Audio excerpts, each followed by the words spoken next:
श्रीराम जय राम जय जय राम. श्रीराम जय राम जय जय राम. श्रीराम जय राम जय जय राम. श्री ब्रह्मचैतन्य महाराज गोंदावलेकर यांचे श्री रामनवमीचे प्रवचन पहिले. आज रामनवमी आहे. आपण ती आनंदाने आणि उत्साहाने साजरी करतो. आज रामाचा जन्म झाला. खऱ्या अर्थाने जर आपण रामजन्म साजरा केला नाही तर त्यामुळे मिळणारा आनंद कायम कसा राहील? भगवंताला त्याच्या उत्सवाची जरुरी नसते. म्हणून महाराज म्हणतात की रामजन्माचा उत्सव साजरा करताना एक गोष्ट लक्षात ठेवली पाहिजे की तो व्यावहारिकदृष्ट्या साजरा करू नये.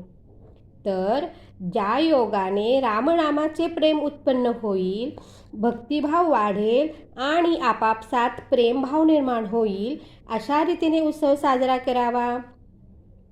प्रत्येक माणसाला आचरणात आणता येईल असेच रामाचे चरित्र आहे.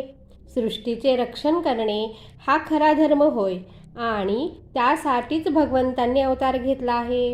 हे तत्त्व आपण समजून घेतले पाहिजे.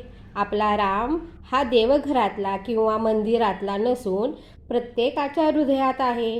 हे जाणून त्याप्रमाणे व्यवहारात वर्तन ठेवले तरच रामजन्म साजरा करण्याचा खरा उपयोग झाला असे म्हणता येईल. प्रत्येक वर्षाच्या रामजन्माबरोबर रामनामाच्या प्रेमाची वाढ होऊन त्यामुळे मिळणाऱ्या आनंदात अधिकाधिक भर पडावी, हेच रामजन्माच्या उत्सवाचे खरे फळ होय.